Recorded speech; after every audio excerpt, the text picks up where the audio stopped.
Hello दोस्तों, इस कहानी में आप सभी का दिल से स्वागत है। और अगर मेरे YouTube चैनल पर नए हैं तो सब्सक्राइब भी जरूर कर दीजिएगा। आपका एक सब्सक्राइब मेरे लिए बहुत ज़्यादा खास होता है। चलिए स्टार्ट करते हैं। चलो मायके, तुमको वहाँ पर घुमा लाओ, फिर उसके बाद चलते हैं शहर। लेकिन वहाँ पर का जाने के बाद सिमरन का प्लान ही चेंज हो गया। क्यों? ऐसा वहाँ क्या देखे कि शहर जाने का भूत सिर से उतर गया।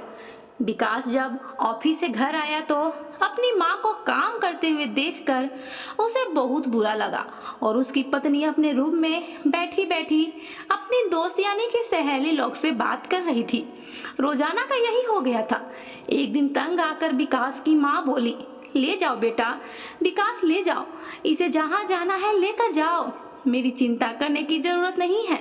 वैसे भी घर में रहकर कौन सा चिंता कर ले रही है।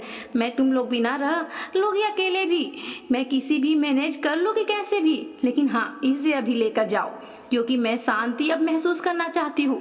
मुझे रोज रोज का कचकच अब बर्दाश्त नहीं हो रहा है। बेटा, इतना अब बुढ़ी हड्डियों में ताकत नहीं है कि रोज रोज के मैं यह सब अब सह सकूं। कम से कम अकेले रहूंगी तो शांति से तो रह पाओगी। अब मैं खाना भी खुद बना सकती हूँ। जब भी मुझे भूख लगेगा तो बनाकर खा लिया करूँगी। वैसे भी अभी तो मैं ही बनाकर खा रही हूँ खुद, और बहू भी अपने रूम में भूखे प्यासे अपनी जिद पर अड़ी रहती है।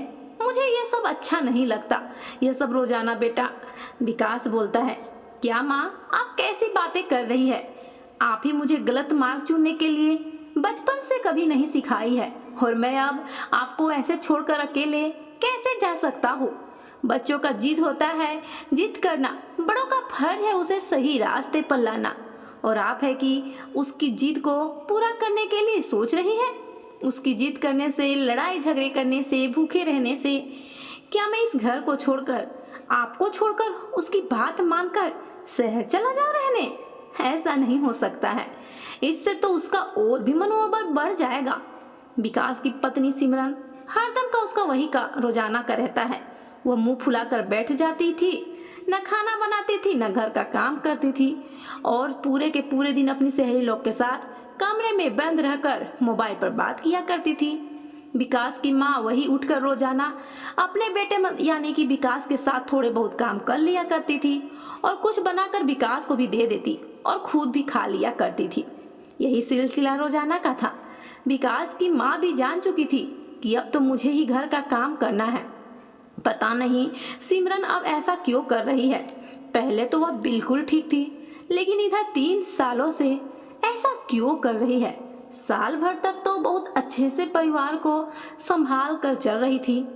अचानक ना जाने सिमरन के मन में क्या हो गया कि वह इस घर को छोड़कर ही जाना चाहती है। वह अपना अकेले रहना चाहती है, इस गांव को छोड़कर बड़े शहर में बसना चाहती है। बस उसी जिद की वजह से 3 सालों से यही ड्रामा कर रही है। जब भी सिमरन अपनी सहेली से बात करती है तो यही सब अपनी सहेली लोगों की आज़ादी देखकर वो बहुत दुखी हो जाती है, क्योंकि सारी सहेलियां शहर में रहती है। इसलिए शायद सिमरन को भी शहर में रहने का भूत सवार हो गया है। उसे लगता है कि यहाँ पर सास के दबाव के चलते जी नहीं पाती है, वे आज़ाद नहीं है, मिल पा रहा है। अगर वह शहर में रहती तो अपने पति के साथ घूमती फिरती, फोटो खिंचवाती, खाती पीती और घर में देर रात तक घूम घूम कर आती। उसे जो पहनने का मन करता पहनती, उसे कोई भी रोक टोक नहीं होता वहाँ। यही सब सोच सोच कर सिमरन का भी मन शहर में रहने के लिए व्याकुल हो उठता था। इसलिए वह हरदम आए दिन भी घर में लड़ाई झगड़ा किया करती थी, शहर रहने के लिए कहा करती थी। लेकिन विकास बिल्कुल भी तैयार नहीं हो रहा था, क्योंकि उसके ऊपर घर की जिम्मेदारी जो थी, वह घर का इकलौता वारिस जो था, वह अपनी माँ को छोड़कर नहीं जाना चाहता था। पिताजी भी तो अब इस दुनिया में नहीं है कि जो को माँ को संभाल सके। माँ अकेले गांव में कैसे रहती, इसलिए हरदम विकास मना कर दिया करता था। लेकिन सिमरन को तो जैसे शहर में जाने का भूत सवार हो गया था। वह उसके आगे पीछे उसे कुछ नहीं दिखाई देता था। वह हरदम मुंह फुलाकर बैठ जाती थी और पूरे पूरे दिन अपने कमरे में बैठकर सहेलियों से बात करती थी खाना भी नहीं खाती, वो भूखे प्यासे रहने लगी थी। जब भी विकास ऑफिस से घर आता तो हरदम लड़ाई झगड़े ही होते।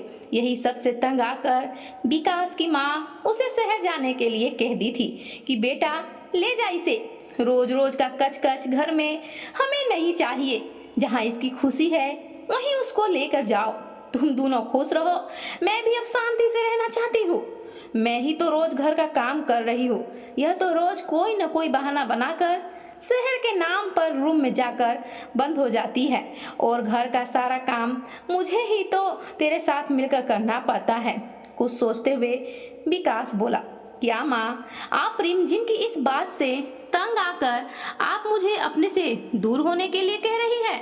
मैं बचपन में आपसे एक पल भी दूर नहीं रह पाता था, तो क्या अब रह पाऊंगा? बिल्कुल भी नहीं। आप इसकी चिंता मत करो, मैं भी कुछ उपाय लगाता हूँ जिससे आपके घर में शांति भी हो जाएगा। बस कुछ मुहूर्त हमको दे दीजिए, टाइम दे दीजिए। कहते हुए विकास अंदर रिमझिम के कमरे में चला जाता है। उधर जब विकास अपने कमरे में जाता है तो रिमझिम चुपचाप अपना मोबाइल लेकर वहीं पर मुंह फुलाकर बैठी होती है। सुबह से वह न कुछ खाई है न पी है और यहाँ तक कि घर का भी कुछ काम ही नहीं की है। थोड़ी देर में रात का भोजन विकास और विकास की माँ मिलकर बनाते हैं। दोनों माँ बेटे खाना खाकर रिमझिम को भी खाना खिलाने के लिए सोचते हैं, क्योंकि वह जो भूखी थी, अगर रोजाना खाना नहीं खाएगी रिमझिम तो तबीयत उसकी खराब हो जाएगी। इसलिए विकास यह खुशखबरी देने जाता है कि रिमझिम तुम्हें शहर जाना है ना, बस क्या था। इतना ही सुनी कि रिमझिम बहुत ही खुश हो गई, उतावली हो गई। आप सच कह रहे हो, अब हम शहर जाकर रहेंगे? विकास बोलता है, हाँ सच कह रहा हूँ, मैं अब से शहर तुम्हारे साथ रहने के लिए तैयार हूँ। तुम भी अपने मायके जाकर मिलना चाहती हो तो बोलो, कल मैं तुमको मिलवा कर ले आता हूँ। अब क्या था, रिमझिम बस इतना सुनी ही थी कि वह बहुत खुश हो गई और खुशी के मारे विकास को गले लगाकर उसे बहुत बहुत धन्यवाद दी। सच में 2 दिनों के बाद हम शहर जाकर रहने लगेंगे? मुझे तो अभी भी सपना लग रहा है और आप ठीक कह रहे हैं। कल मैं अपनी माँ और भैया भाभी से मिलने चलूंगी। रात खुशी पूर्वक गुजरा और आज रिमझिम भर पेट खाना भी खाई थी। दूसरे दिन ही विकास अपनी पत्नी को मायके उसको लेकर चला जाता है। वहाँ पर उसके माँ बाप भैया भाभी रहते थे। पिताजी कुछ साल पहले ही देहांत हो गया था, इसलिए रिमझिम की माँ भी वहाँ पर भैया भाभी के साथ अकेले ही रहा करती थी। बातों ही बातों में वहाँ पर रिमझिम ने अपनी माँ को बता ही दी, अब मैं अपनी सास के साथ नहीं अकेले शहर जाकर रहने वाली हूँ। फिर भी रिमझिम की माँ कुछ नहीं कहती है, उसकी आंखों से आंसू आ जाते हैं। वह बोलती है, बेटी तुम भी अब शहर जाकर रहोगी? इतना ही कहकर वह शांत हो जाती है। रिमझिम अपनी माँ की आंखों में आंसू देखकर बहुत ही परेशान हो जाती है। उसे कुछ समझ में नहीं आता है। रिमझिम अपनी माँ से पूछती है, माँ आपको तो खुश होना चाहिए कि मैं अब शहर जा रही हूँ, मेरा सपना पूरा हो जाएगा शहर में रहने का, लेकिन आपकी आंखों में तो दुख के आंसू नजर आ रहे हैं, क्यों माँ? उसकी माँ कहती है, सब मुझे छोड़कर क्यों जा रहे हैं? रिमझिम बोलती है, क्या माँ, सब भैया भाभी तो तुम्हारे साथ है।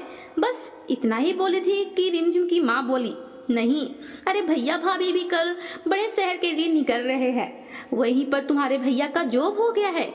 भाभी को बहुत दिन से शहर जाने का रहने का मन था, यहाँ पर भी तो तुम्हारे भैया की अच्छी ही नौकरी चल रहा था, लेकिन पता नहीं तुम्हारी भाभी के बहुत जिद करने के बाद तुम्हारा भाई अब वहीं दिल्ली शहर में ही अपना ट्रांसफर करवा लिया है, अब वहीं जाकर रहेगा, मैं तो यहाँ अकेली रह जाऊंगी। बस इतना ही कहकर रिमझिम की माँ की आंखों से आंसू गिरने लगे। रिमझिम के भी अब आंखों में आंसू आ गए थे। वह भी बोली, ऐसे भैया भाभी अकेले छोड़कर आपको थोड़े जा सकते हैं। उतने में ही रिमझिम के भैया भाभी रूम में आ गए। अपने भैया भाभी से रिमझिम लड़ने लगी और बोलने लगी कि आप लोग ऐसे कैसे छोड़कर जा सकते हैं माँ को इस उम्र में, जब आपकी जरूरत है। कोई बात नहीं, जा भी रही है तो माँ को भी साथ में लेकर जाइए, वो अकेले यहाँ पर किसके सहारे आखिर रहेगी, कौन ध्यान रखेगा उनका? कुछ दिन की जिंदगी है, फिर भी आप माँ को दुख दिए जा रहे हैं। क्या भैया आपको क्या हो गया है? माँ आपको पाल पोस कर इसी दिन के लिए बड़ा की थी कि आप भाभी की बातों में आ जाए और उन्हें अकेला छोड़ दे। ऐसा बिल्कुल भी मत कीजिए, माँ को साथ में लेकर ही जाइएगा। तुरंत रिमझिम के भाभी बोली, अगर मुझे इनको लेकर ही जाना रहता तो मैं इनका ट्रांसफर वहां थोड़ी करवाती। मुझे भी अकेले रहने का शौक है। गांव में रहकर मैं परेशान हो गई हूँ। शहर में रहने का मेरा भी सपना है। मुझे वहां घूमना फिरना है, फोटो खिंचवाना, खाना पीना है।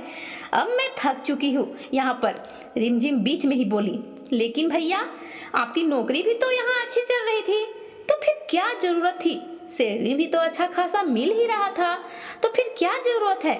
उसी पर रिमझिम के भैया बोलते हैं, इतनी सैलरी में रखा ही क्या है, वहाँ पर कुछ और ज्यादा मिल रहा है, और वहाँ पर तो फ्री में घूमने फिरने का भी मिलेगा, और शहर का तो मजा ही कुछ और होता है। इसी बहाने हम वहाँ साथ में घूम लेंगे और तुम्हारी भाभी के शहर रहने का सपना भी पूरा हो जाएगा। जिंदगी भर माँ को देख देख कर ही तो गुजारा किए हैं, हम अपनी जिंदगी कब जिएंगे? हमारे जब बच्चे बड़े हो जाएंगे तो कभी टाइम ही नहीं मिल पाएगा शहर रहने का। इसी बीच रिमझिम बोलती है, क्या भैया भाभी को घुमाने का बड़ा ख्याल आ रहा है आपको?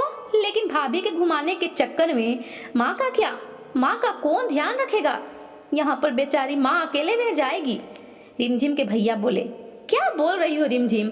माँ भी स्वस्थ है, ठीक है, वो अपना ख्याल रख सकती है, तुम इसकी चिंता मत करो। और माँ का ज्यादा ही फिक्र है तो तुम ही माँ को अपने साथ रहने के लिए ले जाओ। इसी पर रिमझिम बोली, क्या भैया हम दोनों भी शहर जा रहे थे, इसलिए तो आपसे मिलने आ गए थे, लेकिन यहाँ पर तो आकर कुछ और अलग ही खिचड़ी पक रहा है। रिमझिम की भाभी बोली, सचमुच तुम भी जा रही हो? तो क्या तुम अपनी सास को लेकर जा रही हो? क्या भाभी, मैं अपनी सास को भला शहर में लेकर क्यों जाऊंगी? आपको तो पता ही है मुझे कब से बहुत मन है शहर में जाकर रहने के लिए। वहाँ पर मैं आज़ादी से रहूंगी, घूमूंगी फिरूंगी, फिल्में देखूंगी और बहुत नए जमाने का ड्रेस भी पहनूंगी, अच्छे अच्छे खाना खाओगी। वहाँ पर मुझे कोई भी तंग नहीं करने वाला है, टोकने रोकने वाला नहीं है। अगर हमें अपनी माँ जी को लेकर जाना ही रहता तो उससे अच्छा हम शहर क्यों जाती? वो वहाँ नहीं होगी, कोई मुझे रोकने टोकने वाला नहीं होगा, उन्हीं के चलते तो हम शहर जा रहे हैं। उसी पर रिमझिम की भाभी बोली, वही बात तो हो गया, उल्टा चोर कोतवाल को डांटे। मैं भी तो यही सब के चलते शहर जा रही हूँ। मैं भी आजाद रहना चाहती हूँ, मैं भी घूमना खाना पीना चाहती हूँ। जिस प्रकार आपका तुम्हारा मन कर रहा है, क्या मेरा मन नहीं करता है? तो मैं क्यों इस बंधन में बंधूं? जब आपको कोई परवाह नहीं होती है अपनी सास की, तो मैं क्यों परवाह करूं अपनी सास की? इसी बात पर रिमझिम बोलती है, चुप चुप रहिए भाभी, आप किसके बारे में आखिर बात कर रही है? आपको कुछ पता है? यह मेरी माँ है और मैं अपनी माँ के बारे में एक शब्द भी गलत नहीं सुन सकती हूँ। आप भैया, आप चुपचाप भाभी की ऐसी बातें सुने जा रहे हैं, इस प्रकार बेतुक सी बातें कर रही है, आप भाभी के बहकावे में आ गए हैं। भैया एक बार फिर से सोच लीजिए, जिस माँ ने आपको एक पल के लिए अकेला नहीं छोड़ा है बचपन में, आप उन्हें बुढ़ापे में जब आपकी बहुत जरूरत है, माँ को उस समय आप छोड़कर जा रहे हैं। भाभी को अगर इतना ही घुमाने का शौक है तो माँ को भी साथ में लेकर जाइए और दोनों को घुमा कर ले आइए, लेकिन अकेले इस प्रकार से तो छोड़कर माँ को मत जाइए। और अगर फिर भी भाभी नहीं मान रही है तो उन्हें कुछ दिन के लिए उनके मायके छोड़ाइए, जब अक्ल ठिकाने आ जाएगा तब घर ले आइएगा। अभी भी रिमझिम को अपनी गलती का एहसास नहीं था। इतना कुछ बात हो गया फिर भी वह नहीं समझी कि मैं भी तो वही गलती कर रही हूँ। उसी समय विकास आ जाता है, रिमझिम का पति, और बोलता है, चलो फाइनल हो गया डिसीजन, हम भी अब घर चलते हैं। रिमझिम भैया भाभी तुम्हारे समझ गए हैं और शायद तुम भी समझ गई होगी, क्योंकि यह बात तो तुम खुद अपने जबान से बोली हो। तो हम भी कल अपनी माँ को यानी कि तुम्हारी सास को लेकर शहर चले ना। यह क्या बोल रहे हो विकास, तुम हमारी बात को यहाँ पर लेकर कैसे बैठ सकते हो? रिमझिम बोली। उस पर विकास बोलता है, यह मेरी माँ या तुम्हारी माँ किसी और की माँ की बात नहीं है, यह हर माँ की बात है। जिस प्रकार तुम अपने भैया को समझा रही हो अपनी माँ को छोड़कर शहर ना जाए, तो मैं भला अपनी माँ को छोड़कर कैसे शहर जा सकता हूँ? अगर तुम्हें भी शहर जाने का बहुत शौक है तो तुम भी कुछ दिन के लिए अपने मायके में ही रह जाओ। मैं रोज रोज की इस लड़ाई झगड़े के झंझट से तंग आ गई हूँ। तुम फैसला कर लो, मैं तब तक घर जा रहा हूँ, फिर मुझे कॉल करके बता देना। जैसे ही विकास जाने के लिए मुड़ा, रिमझिम उसे आवाज दी और बोली, मुझे भी अपनी गलती का एहसास हो गया है। रुक जाइए, पता है मैं भी यही गलती कर रही थी, मुझे माफ कर दीजिए। और हाँ, मैं अब शहर नहीं जाऊंगी माँ जी को छोड़कर अकेले।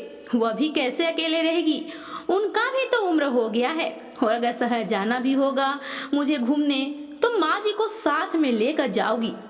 अपनी गलती का एहसास जब रिमझिम को हो गया तो वहाँ पर मौजूद भैया, भाभी और रिमझिम की माँ और खुद विकास के भी चेहरे पर मुस्कान आ गया। सभी हंसने लगे। रिमझिम यह देखकर बहुत ही दंग रह गई। उसे कुछ समझ में नहीं आ रहा था। फिर रिमझिम की माँ उसे अपने पास बुलाकर समझाई, बेटी तुम्हारी सास का मेरे मोबाइल पर फोन आया था। वह बोल रही थी कि तुम दोनों शहर जा रहे हो उन्हें छोड़कर, इसलिए मुझसे मिलने आ रही हो। मुझे सुनकर तो उनकी बातें बहुत बुरा लगा कि इस उम्र में तुम अपनी सास को कैसे छोड़कर जा सकती हो। इसलिए तुम्हारी भाभी के कहने पर यह सब ड्रामा हमने रचा था और इसमें विकास भी हमारे साथ दिए। तुम्हारे भैया तो शहर जाने के लिए कब से बावला हुआ पड़ा है, लेकिन तुम्हारी भाभी इतनी सर्वगुण संपन्न है कि मुझे अकेले छोड़कर जाने के लिए कभी राजी ही नहीं हुई। और खुद तुम्हारी भाभी ही तुम्हारे भैया को हरदम समझाती है कि माँ जी को इस उम्र में अकेले छोड़कर नहीं जाना है। बेटी यह सब तुम्हारे शिक्षा के लिए ही सब ड्रामा किए, शायद तुम्हें कुछ बुद्धि मिल गया होगा। रिमझिम की आंखों में भी आंसू आ गया। वह अपने खुद के नजरों में बहुत छोटी सी महसूस कर रही थी। उसे कुछ समझ में नहीं आ रहा था। तभी विकास की माँ भी वहां आ गई थी और अपनी बहू यानी कि रिमझिम को गले लगा ली। रिमझिम वहीं पर अपनी सास से माफी मांगी और फिर अपने घर चले गए। सब खुशीपूर्वक रहने लगी। अब अपनी सहेलियों से बात भी करती रिमझिम तो शहर जाने के लिए बिल्कुल भी नहीं ललकती थी। वैसे भी बीच में एक बार विकास अपनी माँ और पत्नी को शहर में घुमा ले आया था और बीच बीच में यही आसपास के शहर में घुमा दिया करता था। अब दोनों सास बहू मिलकर ही घर का काम करते थे। वैसे तो रिमझिम अपनी सास को बहुत ही मान सम्मान देने लगी थी। वह अपनी भाभी से बहुत कुछ मायके से सीख कर आती। जब भी मायके जाती तो रिमझिम की माँ भी बहुत अच्छी थी। वो अपनी बेटी को घर नहीं तोड़ना चाहती थी, क्योंकि जिस दौर से वह गुजर रही है उसकी सास भी तो उसी मोड़ पर खड़ी थी। हर एक माँ बाप को चाहिए कि अपनी बेटी का सिर्फ खुशी नहीं, अपने दामाद का और उनके घर वालों का भी खुशी देखना चाहिए। हर एक माता पिता का सपना होता है कि मेरे बच्चे बड़े होकर मेरा भी ध्यान रखे, मुझे कभी भी अकेला महसूस ना होने दे। आजकल के जमाने में रिमझिम की भाभी जैसी कम ही भाभियां मिलती है। बहुत से घरों में तो जिस प्रकार नंदे करती हैं उसी प्रकार भाभियां भी करने लगती है। तो दोस्तों, यह स्टोरी अगर आपके दिल को सचमुच छू लिया हो तो ज्यादा से ज्यादा शेयर कीजिए और लाइक कीजिए। इससे बहुत लोगों को शायद फायदा हो, किसी का भी घर न टूटे। और मेरे चैनल पर अगर नए हैं तो सब्सक्राइब अभी के अभी कर दीजिए। आपका एक सब्सक्राइब मेरे लिए बहुत इंपॉर्टेंट है। मिलते हैं अगली स्टोरी के साथ, तब तक के लिए धन्यवाद।